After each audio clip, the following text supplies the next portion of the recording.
seperti Simeon mendengar suara Allah. Betul-betul hiduplah dalam terang. Rezeki Anda akan terang benderang. Itulah yang saya harapkan. Rezeki-rezeki Anda di tahun 2024 nanti akan bersinar betul-betul karena Anda memang membawa terang. Salam damai sejahtera saudara-saudara yang terkasih pencinta firman Tuhan. Berjumpa kembali dengan Bible Learning with Father Joseph. Saudara-saudara yang terkasih, bagaimana kabar Anda hari ini? Anda nanti malam tahun baru rencana mau ngapain?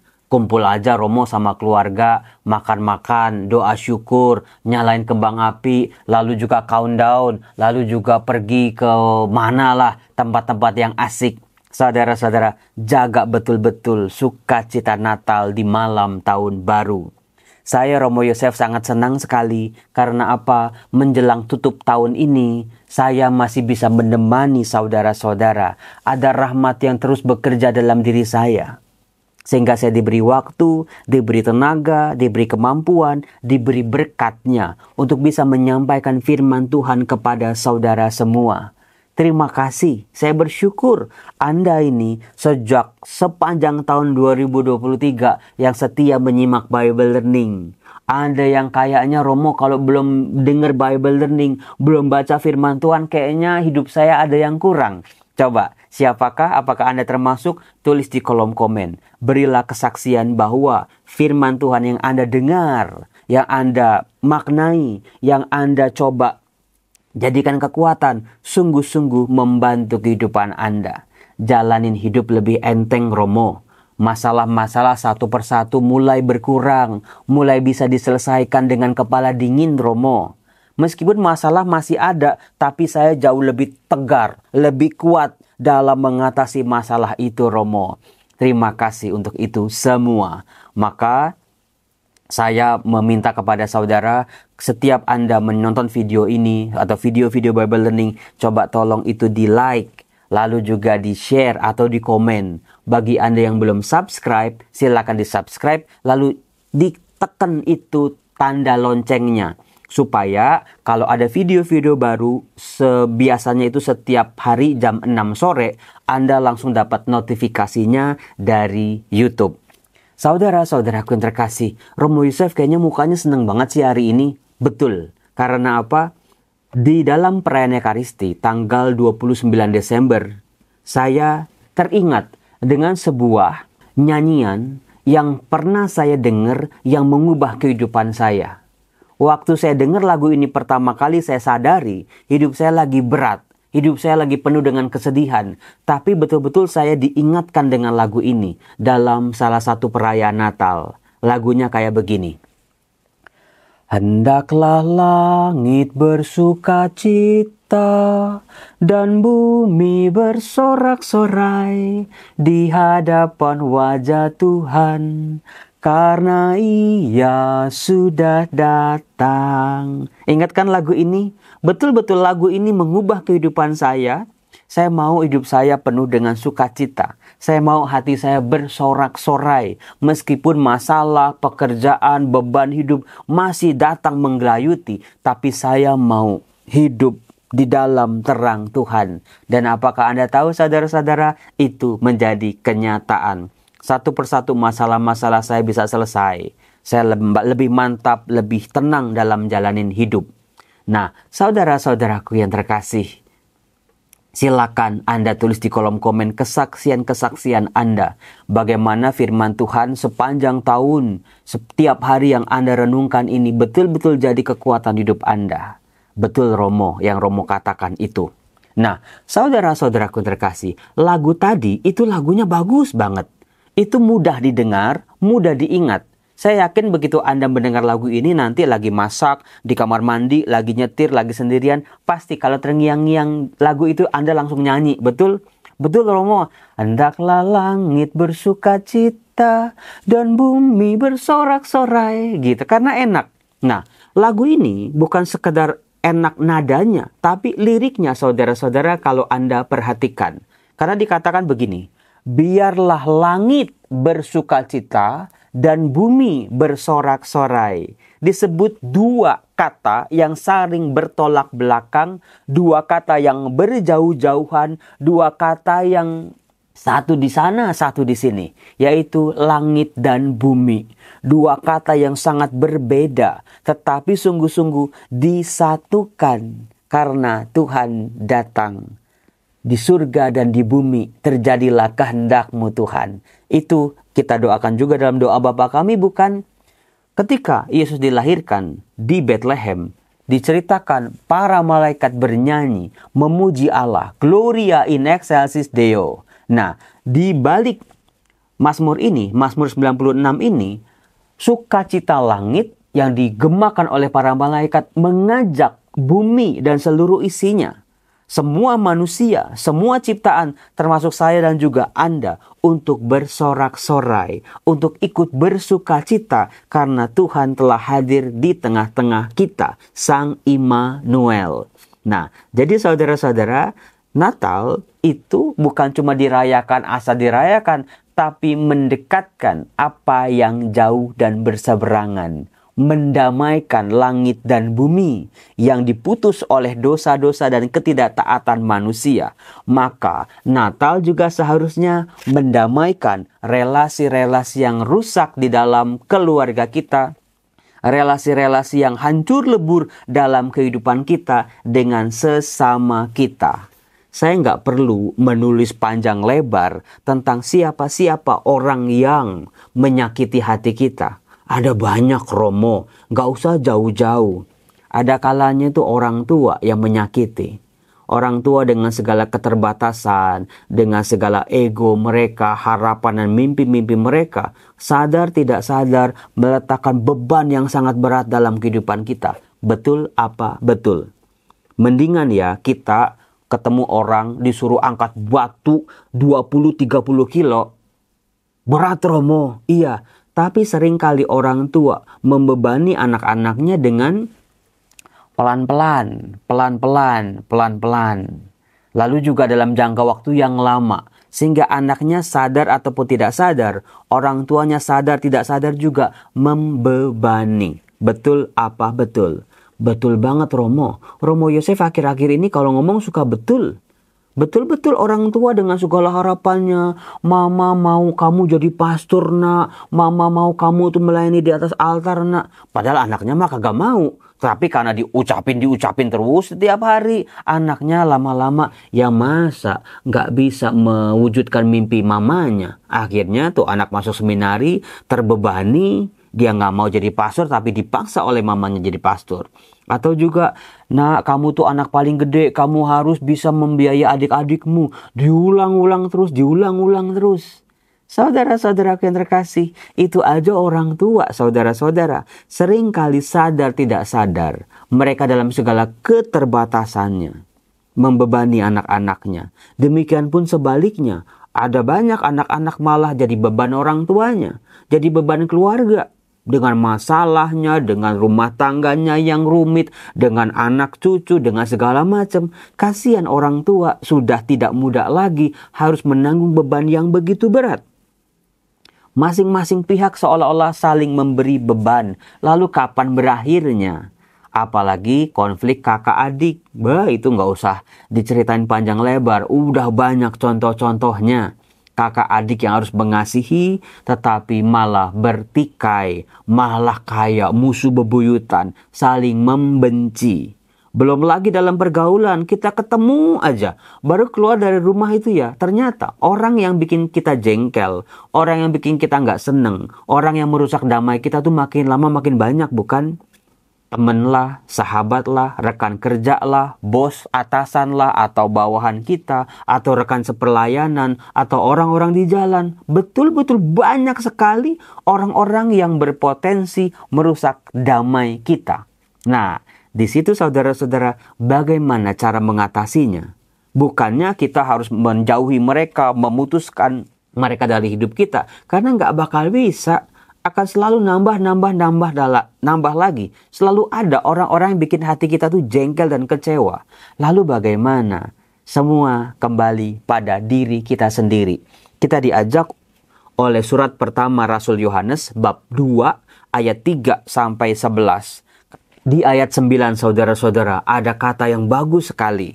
Di mana dikatakan, Barang siapa berkata bahwa ia di dalam terang, ia beragama, ia percaya pada Tuhan, ia hidupnya saleh, tetapi membenci saudaranya, ia berada di dalam kegelapan sampai sekarang. Nah, hati-hati orang beragama kalau masih menyimpan rasa benci, kebencian yang bertubi-tubi, kebencian yang sudah berurat berakar di dalam hati, pikirannya membenci, perasaannya membenci, tindakannya membenci, dikatakan dia ada di dalam kegelapan sampai sekarang. Hati-hati saudaraku, kebencian kita terhadap orang tua, kebencian kita kepada anak, kebencian kita kepada kakak adik, kepada orang-orang, sahabat, teman, rekan kerja. Hati-hati karena membawa kita gelap hidupnya. Rezeki kita juga ikut-ikutan gelap. Dikatakan, barang siapa mengasihi saudaranya, ia tetap berada di dalam terang, dan di dalam dia tidak ada penyesatan. Saudara-saudara terkasih, kasihi sesamamu. Doakan orang-orang yang membenci kamu. Doakan orang-orang yang menganiaya kamu. Betul-betul, jangan sampai ada kebencian tinggal bersarang di dalam hidup kita, di dalam hati kita. Kebencian adalah racun. Romo, terus gimana Romo? Kalau dia tetap terus nyenggol-nyenggol saya. Tiap hari kata-katanya itu nyakitin banget Romo. Tiap hari tindakannya itu sangat amat melukai saya Romo. Pilihan ada di dalam diri kita saudara-saudara. Bukan apa yang dikatakan oleh orang atau sikap-sikap orang. Tapi dalam diri kita. Tuhan, biarlah terangmu tinggal di dalam diriku. Aku tidak mau tinggal di dalam kegelapan ini. Terang itu berasal dari Allah. Terang itu adalah Allah sendiri. Terang Kristus yang lahir dalam diri kita. Kalau terang ada, kegelapan akan terhalau, bukan? Maka dari itu saudara-saudara, bawa terus terang Kristus. Bawa terus terang kebenaran sabda dalam hidup kita. Apapun yang kita alami, siapapun yang kita hadapi, bagaimanapun sikap-sikap mereka terhadap kita, jangan membenci. Kita mau hidup dalam terang, saudara-saudara. Kita mau bersukacita, bersorak-sorai, maka jangan membenci. Dikatakan, barang siapa membenci saudaranya, ia berada di dalam kegelapan dan hidup di dalam kegelapan. Ia tidak tahu kemana ia pergi. Karena kegelapan itu membutakan matanya. Maka kalau orang membenci, hatinya udah hitam, hatinya udah tutup pintu terhadap semua pengampunan saudara-saudara, gelaplah kehidupannya. Sama seperti kita merem, kita nggak bisa lihat apa-apa. Lama-lama patung yang bagus ini bisa kesenggol jatuh terus pecah. Bisa jadi kita nabrak sana nabrak sini, kaki kita jadi lecet. Bisa jadi rezeki datang karena kita gelap, nggak ngelihat, kita lewatin begitu aja. Berkat-berkat Tuhan yang datang kita nggak lihat. Karena apa? Kita hidup dalam kegelapan karena membenci saudara kita. Saudara-saudara yang terkasih, Allah adalah kasih. Kalau Allah tinggal dalam diri kita, terang Tuhan bersinar dalam diri kita. Betul-betul penuhi hidup kita dengan kasih. Meskipun orang membenci kita, balas dengan kasih. Caranya adalah mengampuni. Nah, di dalam bacaan Injil saudara-saudara, kita akan berkenalan lagi-lagi dengan satu figur yang luar biasa dalam oktav Natal ini. Bagaimana kita bisa menjaga terang, menjaga spirit Natal ini. Tokoh itu bernama Simeon. Diambil dari Lukas bab 2 ayat 22 sampai 35. Dikatakan begini di ayat 25. Adalah di Yerusalem seorang bernama Simeon. Ia seorang yang benar dan saleh hidupnya, yang menantikan penghiburan bagi Israel.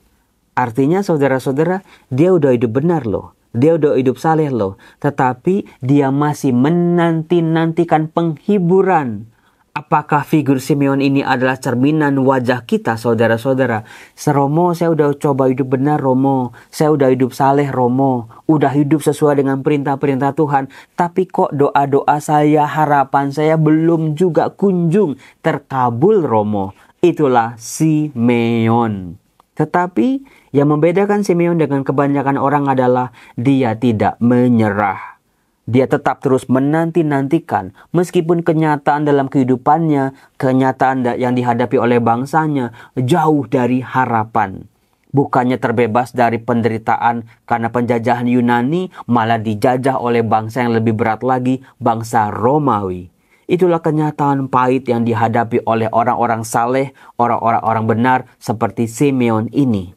Romo, kok saya banget ya Romo? Kayaknya saya ditampar-tampar ini kalau lihat Simeon. Romo, tapi saya kok beda kayak Simeon. Saya tuh lebih nyerah. Saya udahlah capek jadi orang bener.